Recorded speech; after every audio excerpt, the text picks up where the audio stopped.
All right, today we'll be looking at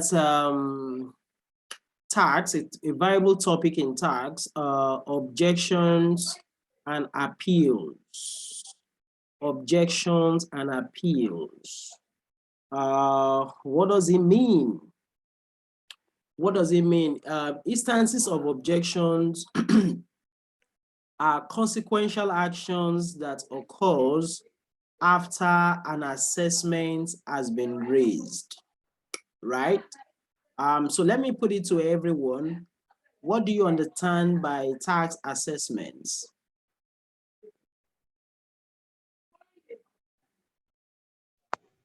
What do you understand by tax assessments?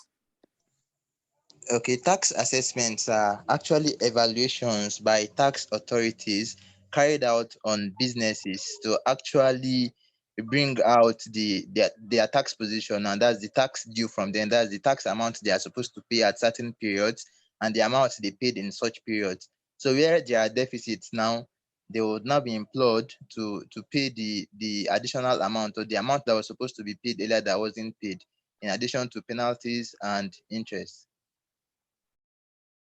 Okay, thank you for your opinion. Who other person has things to say about tax assessment? What does assessment means to you within the context of taxation?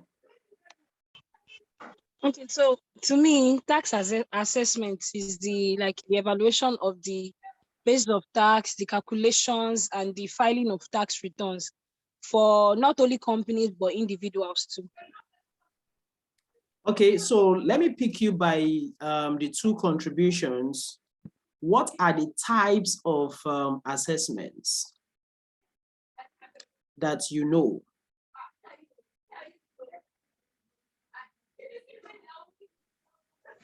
Okay, so I think best of judgment, assessment based on best of judgment is one type. Then there are also statutory assessments too, when periods, or when we reach periods for maybe remittances of maybe pay and other form of taxes. No, irrespective of who the tax authority now is, I think let's put it in perspective that one of the types of assessments or assessment itself, it's can be done or may be done by the taxpayer itself or by the tax authority. And when we say the tax authority, we are referring to either the Federal Inland Revenue Service or the State's Internal Revenue Service, right? So there are provisions in the tax laws that actually encourages tax compliance.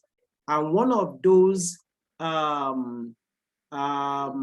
provisions is to encouraging voluntary compliance without having need to force or coerce the taxpayer to complying with the relevant provisions of the taxes, particularly as relating to payment of tax.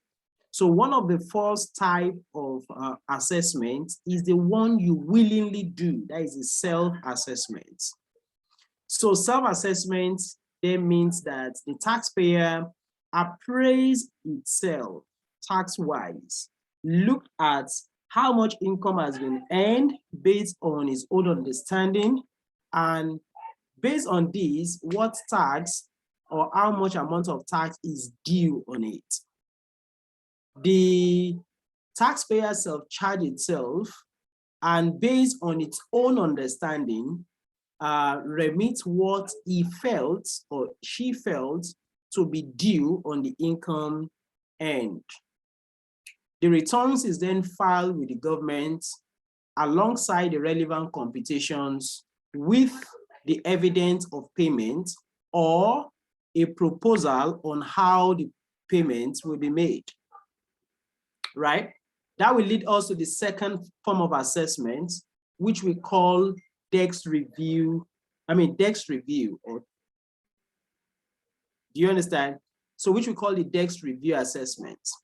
The desk review assessment is then the tax authority looking at what the taxpayer has provided, whether The tax review, just like I said earlier on, could be done by or at the state level if you are looking at taxes within the scope of what is due to the state tax authorities. And it could also be at the federal level. That's where we are looking at taxes that are due to the federal government, right? But either, and in either case, the tax authority is looking at what returns has the taxpayer filed, how much has been self-computed as a tax due, and is it actually accurate within the understanding of opinion of the tax authority. If what has been filed, self-assessed, in the opinion of the tax authority is adequate, then there won't be further assessments.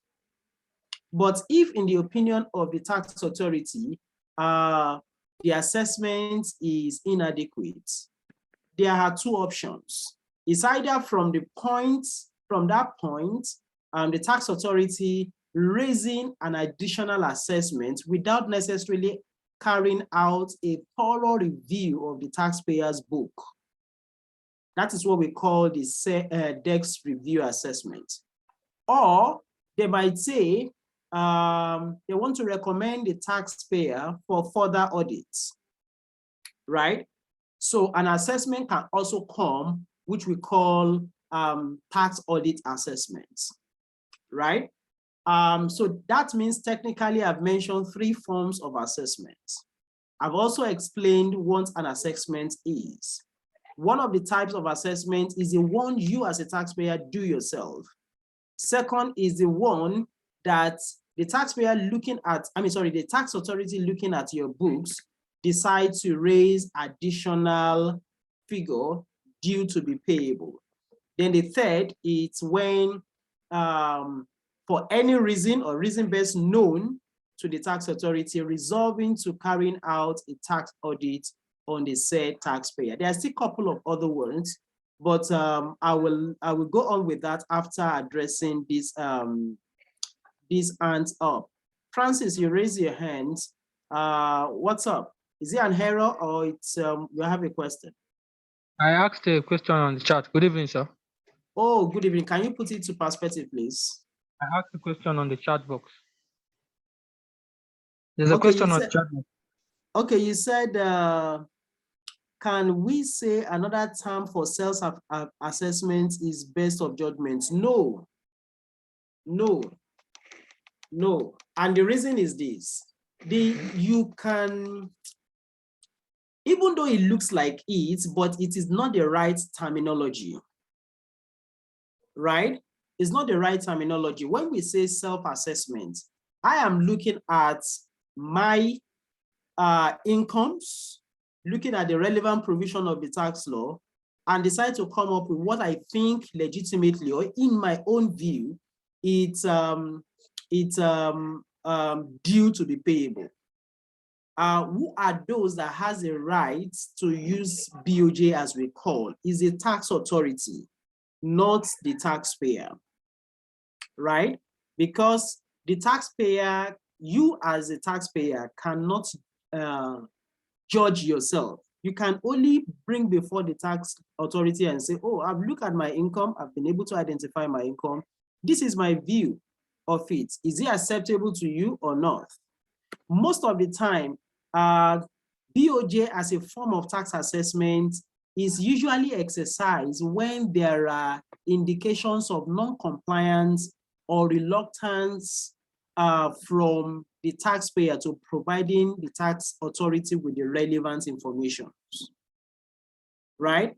So be it during a DEX review assessment, the taxpayer, the tax authority just felt that, oh, based on this thing, I disagree with some other positions that you have indicated in your self-assessment. Based on that, there could be other self-acclaimed tax payables, which you have the right to object into. if you find it very unsatisfactory, right? So I believe that answers your question, Francis. Yes, please. Yes, sir. Okay. So other forms of assessment could occur in addition to self-assessment or desk review assessment. Other ones will occur during tax audit or after tax audit. So consequent to tax audit having been carried out, if the tax payer is not, sorry, 1 minute, please.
Allahu Akbar.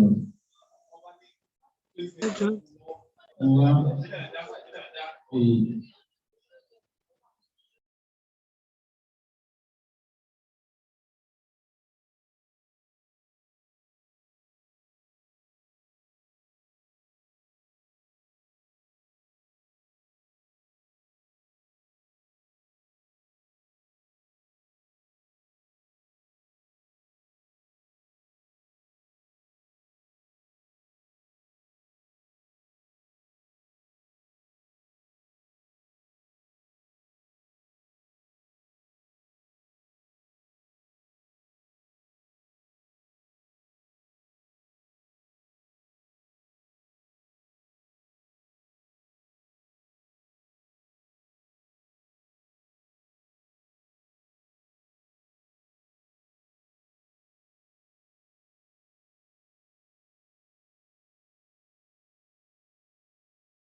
Hello, are you there?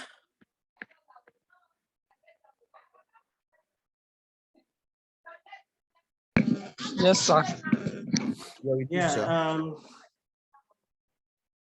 Okay, so I was trying to explain in a concept. You can bring me to speed on the last thing we were talking about before the distraction. Yeah, I think I remember we're trying to explaining the concept of types of assessment. We've been able to explaining what is self-assessment, and I said it is not a best of judgment, because best of judgment is very much like a punitive sanction or punishment on a taxpayer within the context of taxation. So you will not punish yourself. You can't say self-assessment is a form of best of judgment. Another form of assessment is desk review assessment, and that means the taxpayer is looking at the information of the taxpayer. The tax authority, I meant to say, is looking at the information of the taxpayer within its reach, and on the premise of that, either accept what the taxpayer has provided as a tax due, or decide to raise an additional assessment, right? But the taxpayer is not expected to just accept the tax assessment raised on it, particularly when it's found it's very unsatisfactory, right? So you have the right to express the fact that, oh, I'm not satisfied with this, and you should be able to state in the reasons or the basis of your objections, right? Then another form of the tax assessment is what we call tax audit assessments. That one arose when an tax audit has been conducted, and the tax authority find additional amounts due to be payable, to be paid by the taxpayer. So you could have instances where somebody has self-assessed itself, paid XYZ, and the desk review officers look at the assessment, still find something very fishy, raise an additional assessment, and years later, tax audit is being conducted and they still find further things fishing and still raise an assessment. If the taxpayer has no reason for objecting to these various assessments, then he or she has no other option than to paying the assessed sum. But when you have reasons to refute what has been assessed on you, then you probably will need to object to the assessment and give reasons for your objections, right? In providing reasons for your objections, you might consider it very necessary to providing more substantive evidences as corroborative submissions for your objections. Then that being said, I think about 2-3 classes ago in tax, we actually talked about tax investigations, and we did consider instances or events that could give rise to tax investigation. So there could be, oh, there is a noise from somewhere. Ola, will you please mute your mic?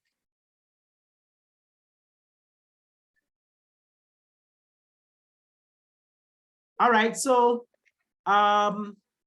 where the conditions for tax investigation, Ola, you are distracting us. Mute your mic, please.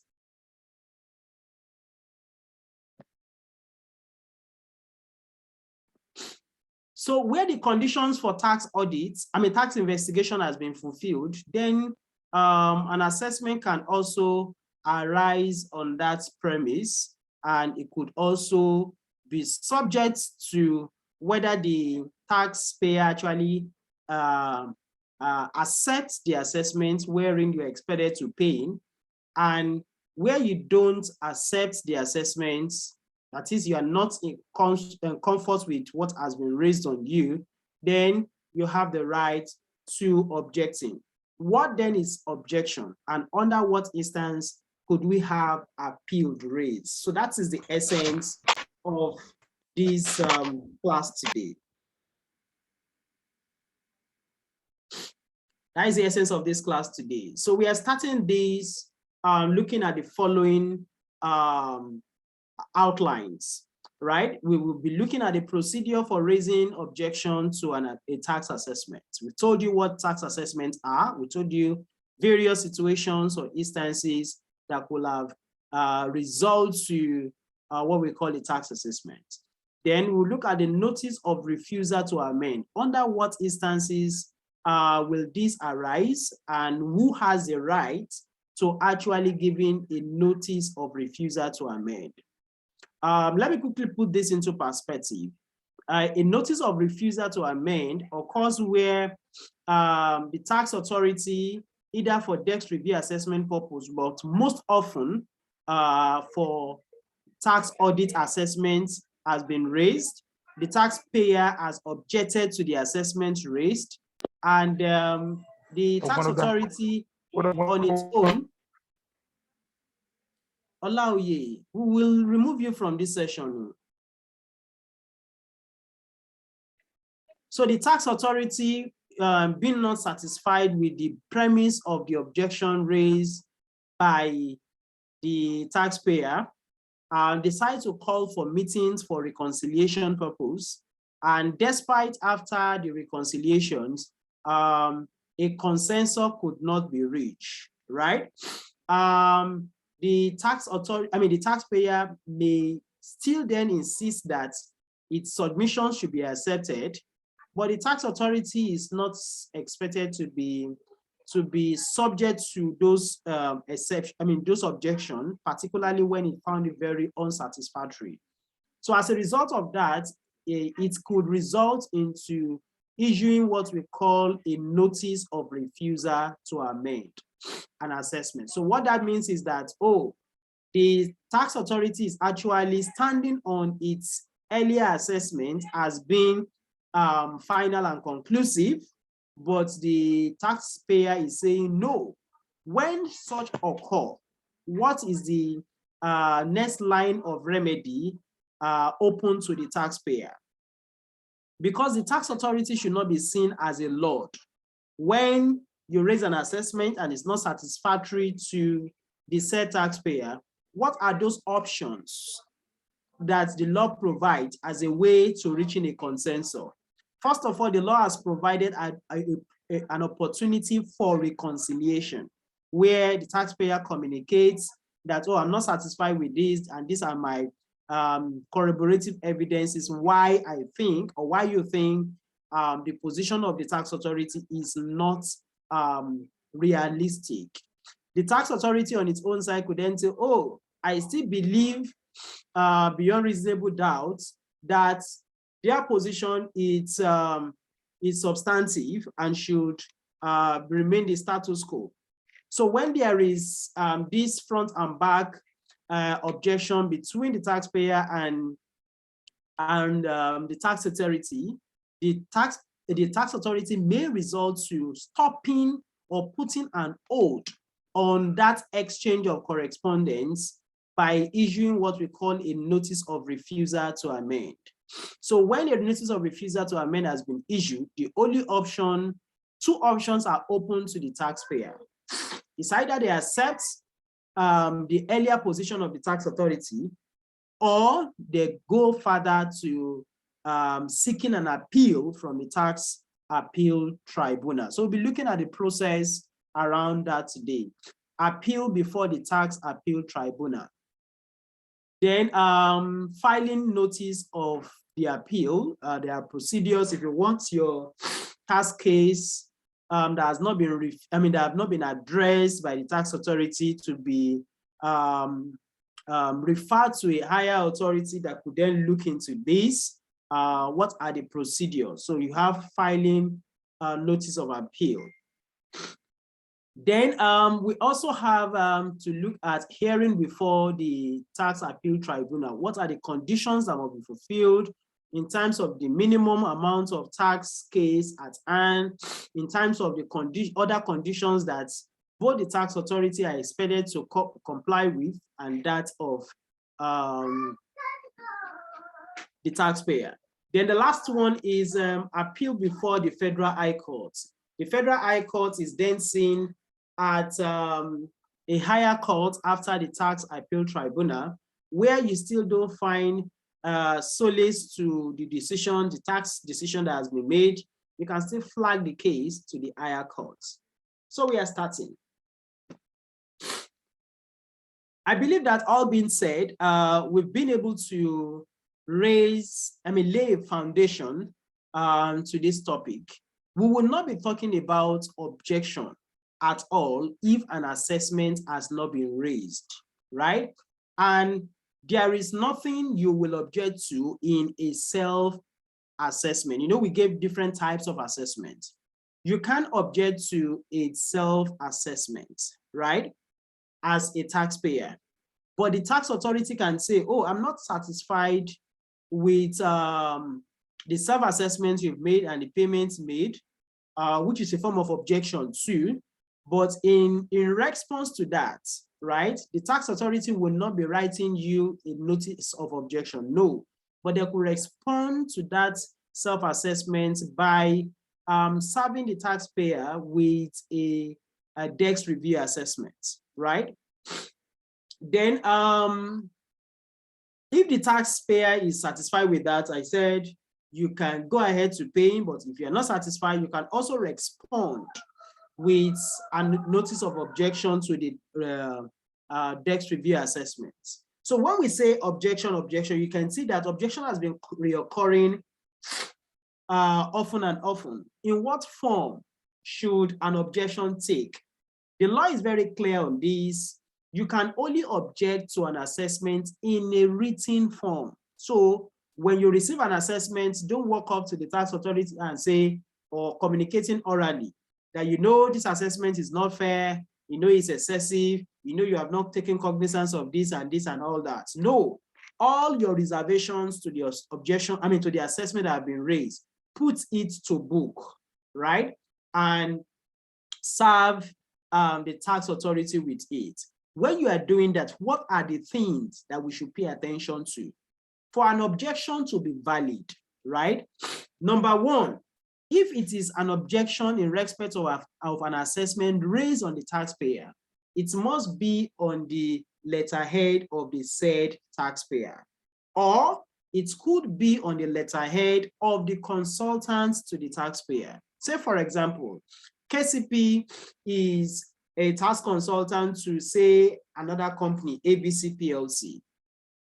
So ABC PLC has received an assessment from the tax office, say Ikeja tax office, FRS, MSTO, whichever one, tax office, right? So ABC PLC has an option to either communicating its objection to the tax authority via its own letterhead, or opting that is tax consultant, which is KCP, act on its behalf, right? So KCP can either say, okay, we want to communicate in this objection via the letterhead of the taxpayer itself, or we communicate that through the,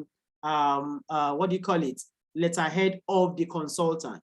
But before you could use the letterhead of the consultant, the taxpayer must have given a notice of introduction of the taxpayer, of the tax consultant of the taxpayer to the tax authority, without which the tax authority may not give attention to every communique from the consultant.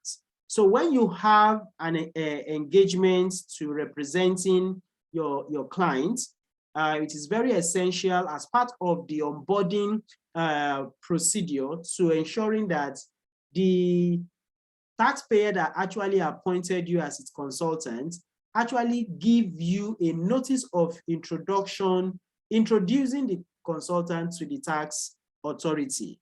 So that is the only thing that actually empowers the taxpayer to actually give, to the tax consultant to addressing a number of cases, either in terms of physical meetings or in terms of correspondence on behalf of his clients. So this is very crucial. That being said, the notice of objection must also be communicated within a minimum days of 30 days from the date of receipt of the assessment. So if an assessment has been served on a client, say on the 15th of May, when is the latest date that notice of objection should be served? It should be nothing later than 30 days from the date of receipt of the assessment. If an objection is filed on a later date, then the tax authority has an option to saying that, oh, you have responded late, therefore go and pay the earlier assessed sum. So please take note of all of this. So, but before we go on, I want to ask a question. Is there actually a difference between notice of assessment and demand notice? What's the view? What is the difference? Is actually a difference between notice of assessment and demand notice. You have the floor, Adetunji. Hello, sir. You have the floor. Good evening, sir. Yeah, let's give the room to Adetunji first, then other people can talk after them. You raise the hands first. Okay, sir. Notice of assessment is the letter sent by the tax authority stating that they want to carry out a audit or investigation in the company. And the demand notice is the letter stating how much, stating the tax liability of a company or individual by the relevant tax authority. That's all I have, sir. I have a little reservations, but let's give the room to others to contributing. Who else wants to contribute?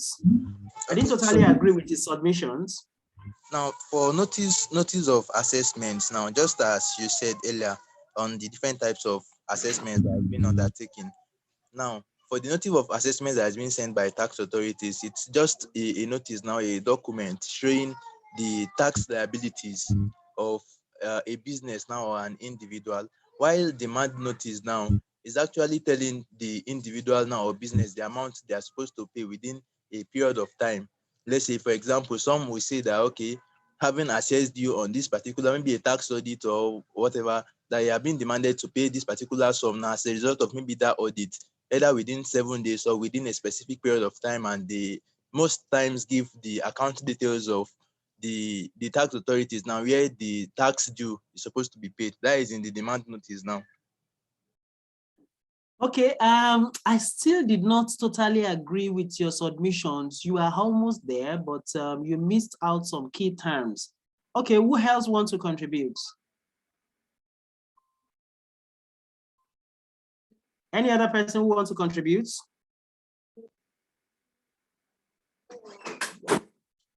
Any other person who wants to contribute? Okay, because of time, let me take it. There is a difference between notice of tax audits and notice of assessments. Notice of tax audit is communicating the intention of the tax authority to actually carry out an audit. But what is notice of assessment means? Notice of assessment usually means that it is the first letter that the tax authority gives to the taxpayer after the completion of an assessment process, right? Whether it is a debt review assessment, the first letter given to the taxpayer communicating the actual amount of tax due from the taxpayer is said to be the notice of assessment. So be it a debt review assessment or even a tax audit, after you have completed the tax audit and all reconciliations has been done, and the taxpayer actually say, oh, I mean, the tax authorities say, oh, you are now owing XYZ, right? What we have found out is that most of the time when they are communicating that first letter, they call it demand notice. It is actually wrong. The first letter communicating the amount due from the taxpayer is not the demand notice. So it is actually notice of assessment.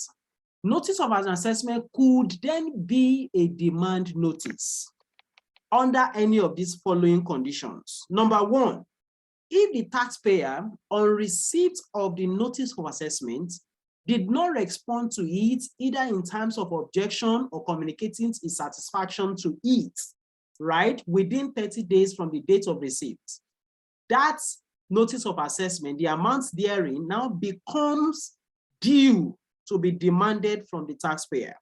So the tax authority will then communicate another letter to be tagged demand notice, saying that, making reference to the earlier notice of assessment, to which the taxpayer never responded to in terms of objection or otherwise, and within 30 days, therefore, that amount now becomes final and conclusive, right? So you can see the difference between the notice of assessment and the demand notice. But it surprised me to seeing that most of the time, even some of these tax authority use these words wrongly or use this expression wrongly. So when you are initially sending or communicating at the amount of tax due on the taxpayer, it is called the notice of assessment. After all reconciliations has been done, or the taxpayer not having objected to that very assessment within the required period, you can then communicate what we call a demand notice.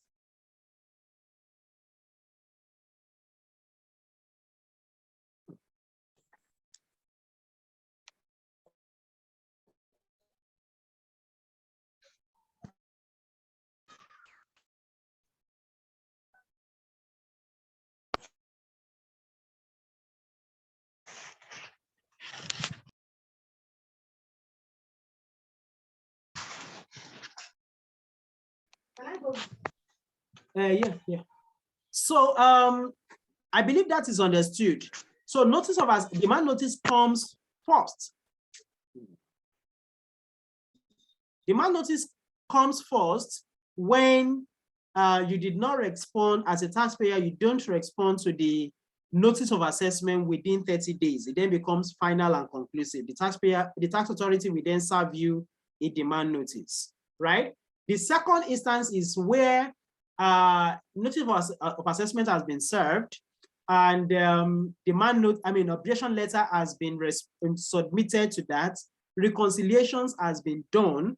After all reconciliation were then completed and a new position is then being arrived at, the tax authority can then subsequently will do what we call a revised assessment after all the reconciliation has been done. If there is no objection to the revised assessments within 30 days also, it could then also become a demand notice thereafter, right? So the usual procedure is that when I'm giving the notice of assessment the first time and the taxpayer did not respond to it, 30 days after, the letter communicating the intention of the tax authority to force the payment, that very payment, is called a demand note or a demand notice, right? Please take note of that. But the second one could be the taxpayer responded with a notice of objection, right? And a meeting is being called upon, some other documents were being requested, all reconciliations are done, and a new position is being arrived at. The tax authority will serve another notice called a revised assessment. If the taxpayer found that revised assessment still unsatisfactory, you are still expected to object. But if you don't object within that same 30 days, then it becomes final and conclusive. A demand note will then be served. The third scenario is you serve a notice of assessment, we objected, we did a reconciliation meeting, we provided all the documents, a revised assessment is being served, and we have no reason to objecting to that because we have found it very satisfactory. Thereafter, the tax authority will then send a demand note. That should actually be the procedure. But it could also be that a notice was served, an assessment was served, objection was made, revised assessment was served, we could not reach a consensus, the tax authority and the taxpayer could not reach a consensus, the tax authority could then result to serving as opposed to demand notice, serving what we call notice of refusal to amend. At that period, the taxpayer is then expected to still object to that notice of refusal to amend and seek appeal through the tax appeal tribunal. So that should be the actual sequence of events in addressing various tax cases. I believe this is well understood. That being in mind, we can then go into this. Time limit for objections and appeal. In a situation where the Federal Inland Revenue Service or the State Internal Revenue Service serve an assessment or demand notes. So you know what I mean by an assessment and demand notice now. With respect to the tax collectible by the service, if they served the company, or if the, what is this guy?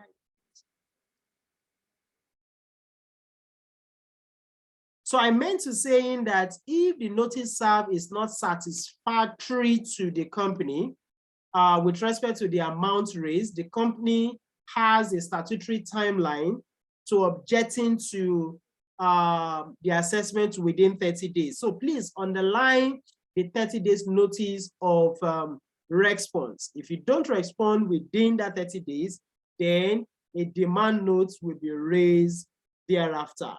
And after the demand notice has been raised, the taxpayer will have no other option. Even if that amount is unsatisfactory, we have no other option to paying the assessed sum. So you must make sure that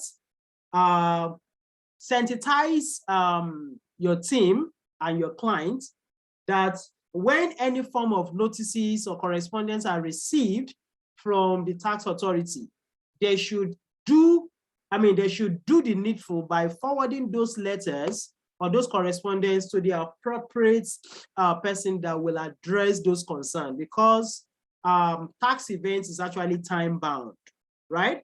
So please take note of that. I believe that is understood. Any question before we go into the next one? Any question? If there is no question, just indicate no on the chat box.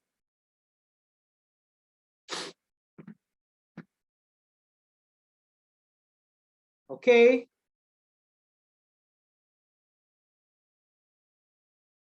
So content of the notice of objection.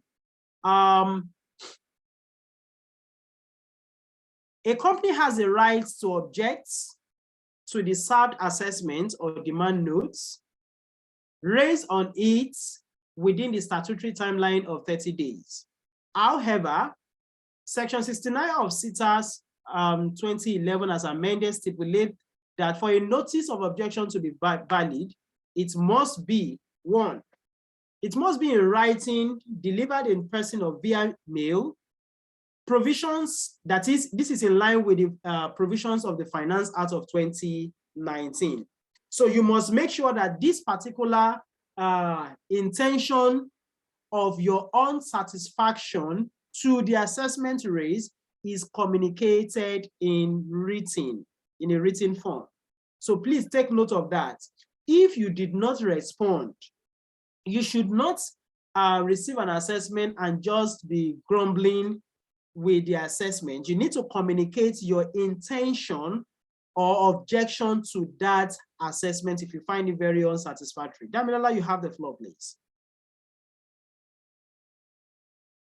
Damilola, you raise your hand. Is that an error or you want to ask a question?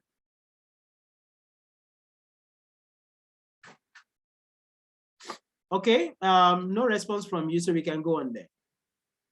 So that being said, the grounds of objection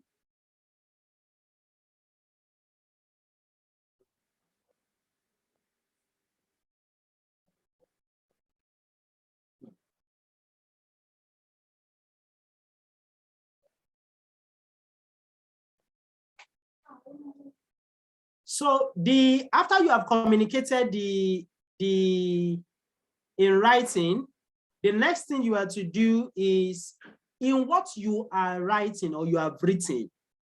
You don't just say, oh, you are not satisfied with the assessment and that is all. No. The section that addresses this says that you must first of all communicate your intention to objecting to the assessment in a written form. 2, you must state the grounds of the objections. You must state the grounds of the objection. So in objecting to an assessment, you have an assessment that has been received by your by a taxpayer. If you want to object to it, reference the letter. That is, it should be on the letterhead of either the client, that is the taxpayer, or that of his consultant. The letter must be addressed to the chairman of that very service or the tax controller in the case of FIRS, right? After that has been done, right, you make reference the headings of that same letter that was served on you. Then communicate your intention to objecting to it, giving basis of your objection. The basis of your objection could then be, oh, maybe the assessment rate was not even based on the client information at all, or it was simply a BOJ that does not represent the transactions that the client has actually consummated during the period under reference, or some expenses were actually not recognized as an allowable expense, which ordinarily should be recognized and treated as a allowable expense. So, but before you could be able to identify the grounds of objection, you must have studied your client's information and ascertain its position, then also understudy the assessments raised on the taxpayer by the tax authority. Try to strike or identify areas of discrepancies. Those areas of discrepancy will then be what you will indicate in your letter as the basis of your objections. Then, very important, you need to find and collect evidences with which you can support your own submissions. Otherwise, you will not expect the tax authority to just accept anything you say. It doesn't work that way.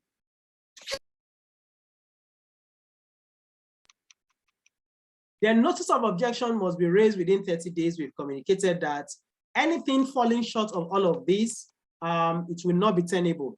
More importantly, when you are objecting to any assessment, if there is what we call undisputed liability, evidence of payment of that undisputed liability must be attached to your notice of objection before that objection could be treated as being valid. Otherwise, it will not be treated as being valid. Any question on that before we go on to the next place?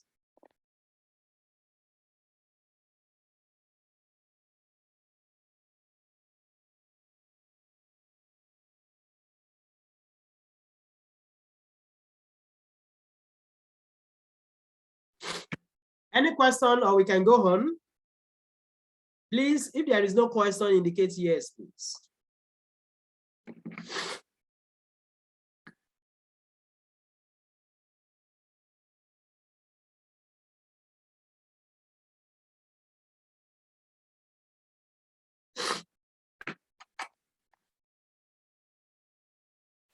All right, so the second thing is the content of the notice of appeal.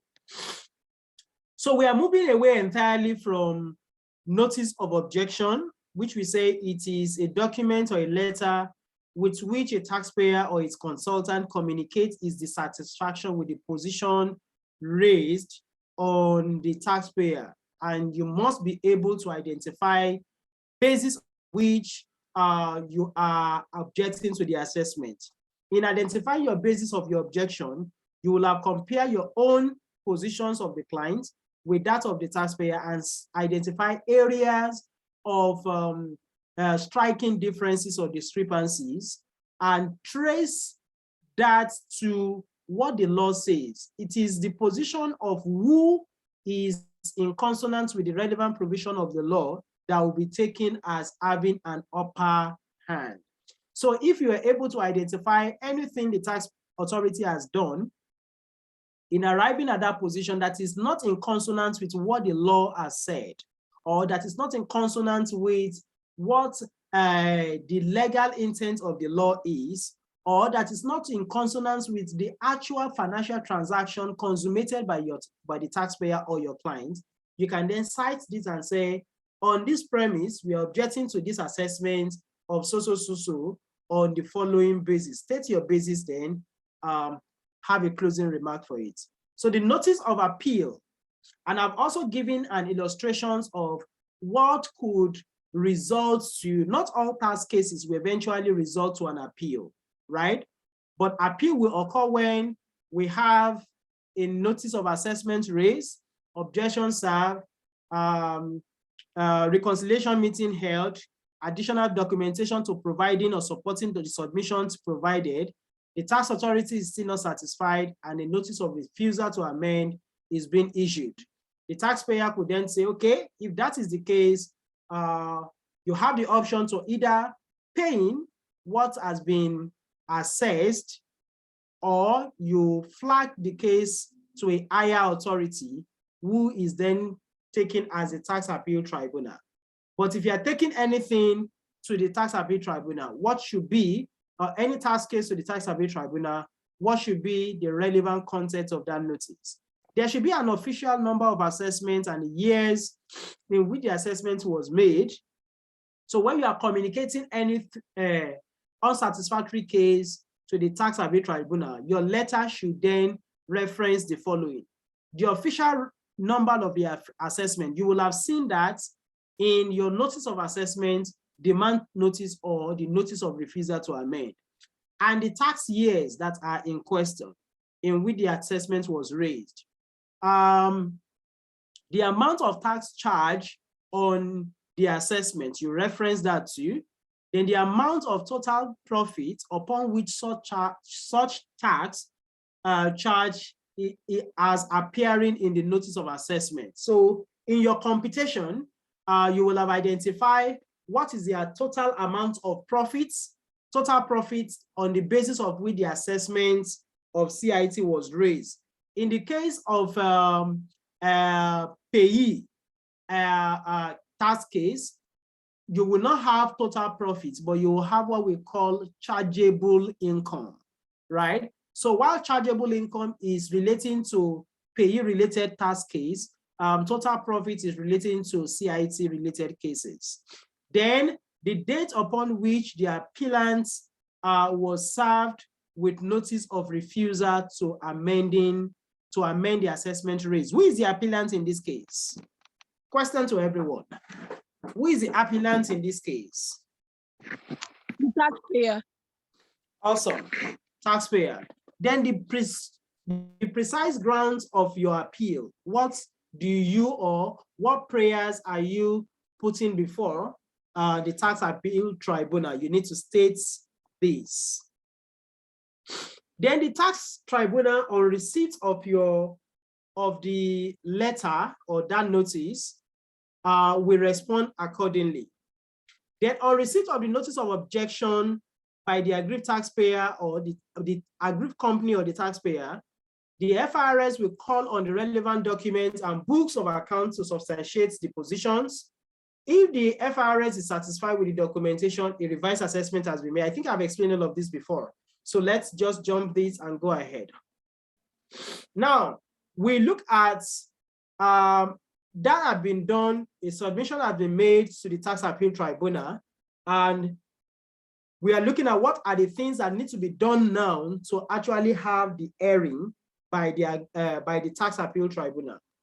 An aggrieved taxpayer or a company might take their grievance to the tax appeal tribunal after a notice of refusal to amend the assessment has been served on by the FIRS or by the state IRS.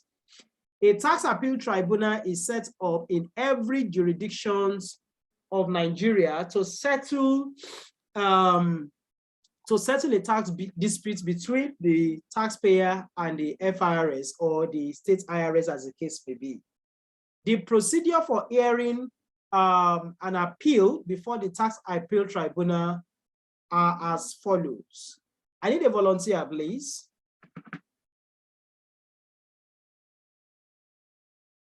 Volunteer reader.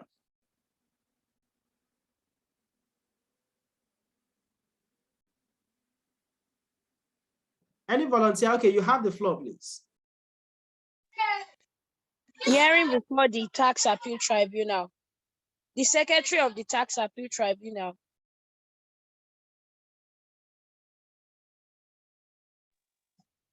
The Secretary of the Tax Appeal Tribunal must write to the appellant, aggrieved company, and the service communicating the date of the meeting and venue of the meeting within 7 days of hearing. A chairman shall preside over any tax appeal. The chairman shall be a person with relevant and cognate knowledge of the Nigerian tax laws and legislation and must have previously held a public office. Okay, so we are looking at procedures that must be followed before airing of this tax appeal can take place. So the Secretary of the Tax Appeal Tribunal must write to the appellants, that is the aggrieved company, and the service, communicating the date of the meeting and the venue of the meeting within 7 days of hearing. Remember, there will have been an earlier communication from the appellants to the Tax Appeal Tribunal. The Tax Appeal Tribunal will look at the letter, confirm whether it is a tax case within its purview. If found satisfactory, we then respond through its secretary to communicating the date of the hearing between the aggrieved taxpayer and the tax authority, communicating the date, the venue, or the exact timing for the meeting, right? The chairman, that is the chairman of the Tax Appeal Tribunal, the chairman shall preside over any tax appeal. The chairman shall be a person with relevant and cognate knowledge of Nigerian tax law and legislation, and must have previously held a public office before that very time. So what we are trying to say is the law is very clear and the intention is very objective. So you cannot have a tax hearing if the chairman of the Tax Appeal Tribunal is not there. So, and for whoever that wants to be or that have been appointed to being the Tax Appeal Tribunal chairman must be somebody that is vast in relevant tax laws in Nigeria, and he or she has the requisite experience to actually sharing that kind of position. Then the quorum of any meeting of the tribunal shall not be less than 3 members with attendance of the chairman. In the event of the absence of the chairman, the member shall appoint one of them to acting on behalf of the chairman. I believe that is very clear. Any member of the tribunal that has an interest in a matter brought to the tribunal shall disclose such interest and refrain from attending proceedings of the tribunal. So what they are trying to say in here is that, the members of the Tax Appeal Tribunal are choosing from various geographical areas. So it's possible that you're a member of a Tax Appeal Tribunal and the case brought before you is even your own company, or a company that is related to you, or a company in whom you have interests or investments. So if that is the case, to avoid you or your opinion being biased, you need to communicate in whatsoever interest you have in such company and refrain from being part of the members of the Tax Appeal Tribunals that will address that tax concern. What is the intention? We want to be as fair as possible. With respect to the provisions of the Finance Act of 2019, hearing before the Tax Appeal Tribunal can be in the form of a virtual meeting. So the Finance Act of 2019 has helped in trying to ease the inconvenience of addressing tax case. So we can actually hold this meeting virtually. So they will communicate the relevant link or medium for the virtual meeting. And an appeal before Tax Appeal Tribunal shall be held in public. Then an appellant might appoint a professional advisor, that is a consultant, so representing it during that very tax case, of course, but that appointment must also be communicated in a written form to the tax appeal tribunal. The onus of the responsibility to prove that the disputed assessment is excessive and punitive is on the appellant. So the appellant, which is the taxpayer or the consultant that acts on his behalf, must be able to prove beyond reasonable doubt that the disputed assessment is not, is not only excessive, but also punitive. That is, it is not with the done within the real intent of the tax law, right? You remember that in our very first class, we said one of the features of a very good tax system or tax is that it must not be punitive. It must not be raised with the intention to punish the assessed person. Then the tax appeal tribunal decision is recorded in written or in writing by the chairman, and a certified true copy is applied to the appellant or the FIRS on request within 3 months of the decision of the tribunal. So the tribunal will objectively hear from the aggrieved taxpayer and also hear from the relevant tax authority. Then they will objectively interpret the real intent and address the case at hand without any intention to be inside of any person, right? Then an aggrieved taxpayer not satisfied with the decisions of the tax appeal tribunal can write to the Federal High Court with respect to unsatisfied judgment of the TAT. TAT means Tax Appeal Tribunal, within 30 days of receipt of the judgment. So if you are still not satisfied, the TAT is not the apex body and it's not the apex authority. So their decision may, if found unsatisfactory to you, can still be objected to. But when you are making that objection, it must be done within 30 days of receipt of the judgment. For an appeal before the Federal High Court to be valid, the following condition must be satisfied. 1, notice of appeal must be given in a written form to the Federal High Court within 30 days of receipt of the judgment of the Tax Appeal Tribunal. The grounds with necessary backings of the law in which the TAT judgment is being objected to should be stated. When the taxpayer agree or the aggrieved company is not satisfied with the decisions of the Federal High Court, the taxpayer can still write to the Court of Appeal to summon the FRS within 30 days of receipt of the judgments of the Federal High Court. And finally, if the taxpayer is not satisfied with the decision or judgment of the Court of Appeal, the aggrieved taxpayer has the right to objecting to the assessment of the Court of Appeal by writing to the Supreme Court. But after the Supreme Court, if you are still not satisfied, Supreme Court is taken as an apex court, and you have no other option to just accept whatsoever decision made at that level. Please, I believe this is well understood. If you have any reservations or you have any areas of clarification, this is now time to raise your concern and let's address it. Any question, please?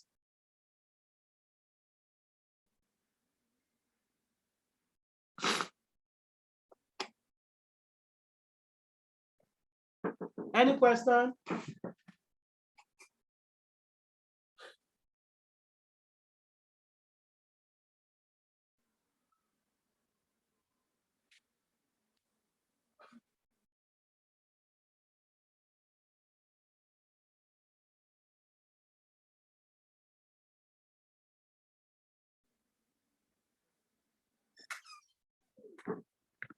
Any question?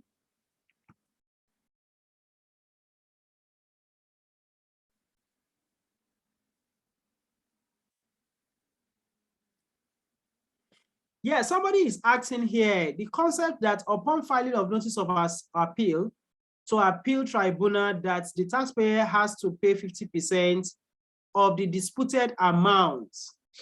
Oh, that is still debatable in the courts. That particular case is still in court at the moment, right? So it has not been, though initially when the rule, the principle was introduced, it was being enforced, but at this very moment, it's been challenged in courts. So what you would then have to do is the tax authority or even the TAT may still then want to enforcing it, but you have to just, through your consultant or your lawyer, as the case may be, communicate and provide evidences of that decision being challenged in courts. Any other question, please?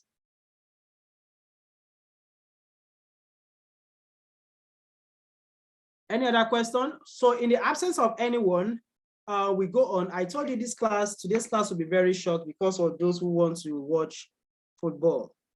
We'll have to do everything needful to strike a balance. So powers of appeal of the Tax Appeal Tribunal. Who is a volunteer reader, please? Volunteer reader? Yes, please. Okay, go ahead. Okay. Powers of the tribunal. The powers of the Tax Appeal Tribunal are but not limited to powers to make rules regulating its procedure, powers to receive evidence of the appellant stroke aggrieved taxpayer, powers to review its decision, power to call for an examination of witnesses or documents, powers to summon the attendance of any person and examine him and examine him on oath. Okay. Yeah. Note, it is pertinent to know that each party presenting the case in the Tax Appeal Tribunal shall bear its costs. Of course, so that's very clear. So the Tax Appeal Tribunal, TAT, has the power to make rules regulating its procedure. So when you are coming to the appeal hearing, they will tell you what procedures to be followed, and you just have to comply. It's just as if you're going to a court, and the court gives you the procedures or proceedings in court. You just have to comply with it.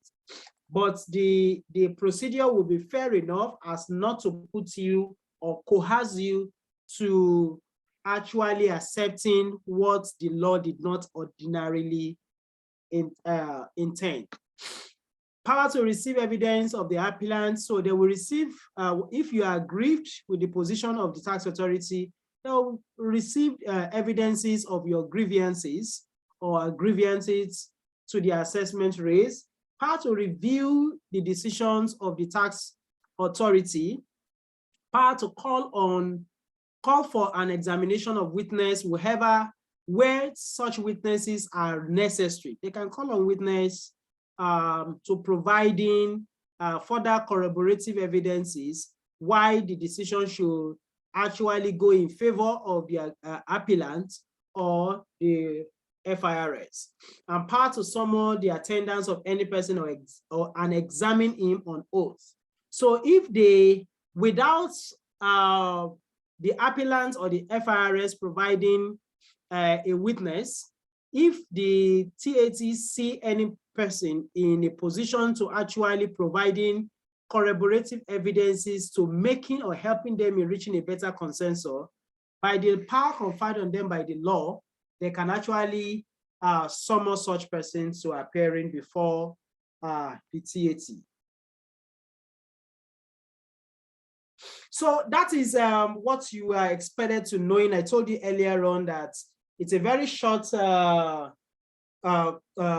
topic, but however short it may be, it is essentially loaded with the relevant things that we should know. And one of those relevant things we should know are relating to what is an assessment, what are the various types of assessments, what are the procedures for filing an assessment, trying to differentiating between a notice of an assessment, a notice of objection, a notice of tax audit, and a demand note, as well as notice of refusal to amend.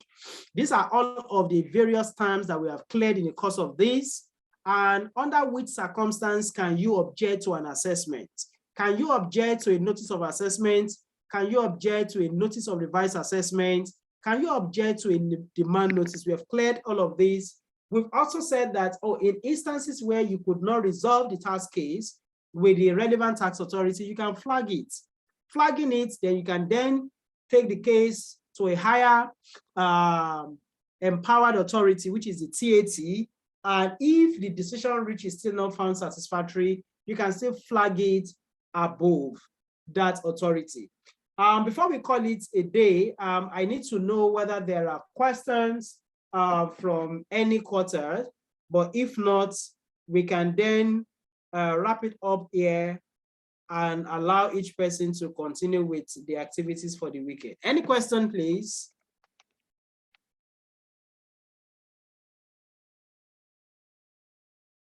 Any question?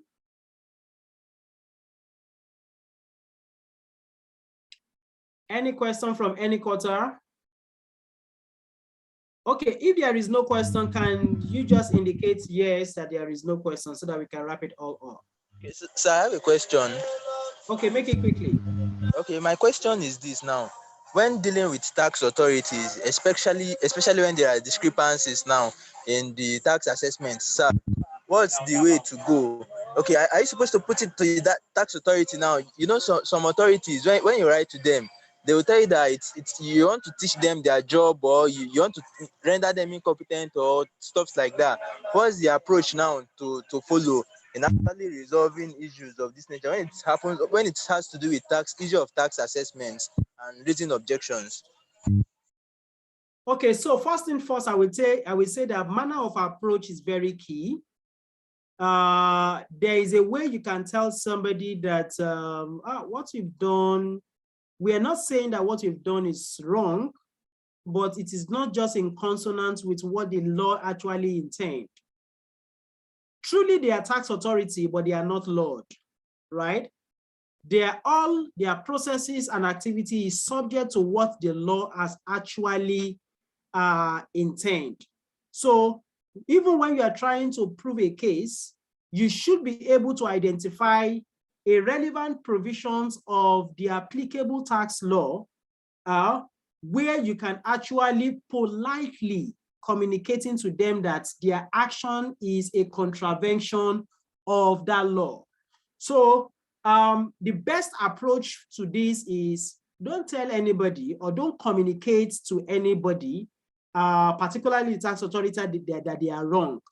But you are actually saying that the law has actually intended this. Cite the case, there could be a judicial precedent, decided cases in the past, cite it, cite the relevant section of the law, and try to justify why you think the position that they have taken is a contravention of that law, right? If eventually they did not accept, we have heard it here. If you could not reach a consensus with the tax authority and they have given a notice of refusal to amend, you can take the case further to the tax appeal tribunal. If you don't find the needful redress there, you can take it higher until when you get to the Supreme Court. Does that answer your question? Yes, sir, it does. Thank you very much. Thank you too. Any other one, please? Any other one?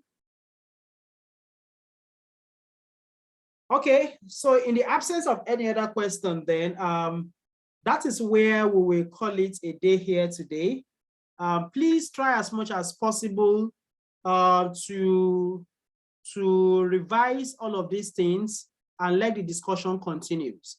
I want to believe that very many of you may not really appreciate what we are giving out for free, right? In terms of all of these, but truly, if you look at other firms or other training academy who does this, they do it with a paid consideration. So I will want to encourage you not to take all of this piece for granted.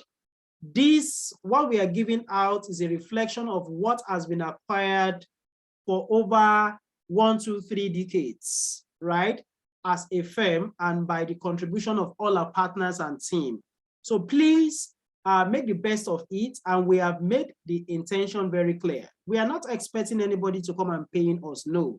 But this is just a contribution, or our own contribution, to better earning a better respect for the accounting profession.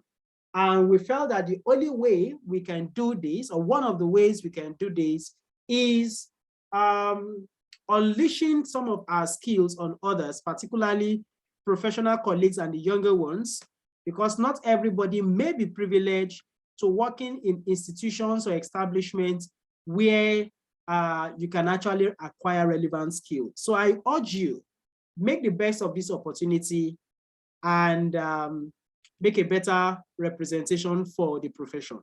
I wish you the very best, and see you tomorrow for another interesting session on auditing. Good night.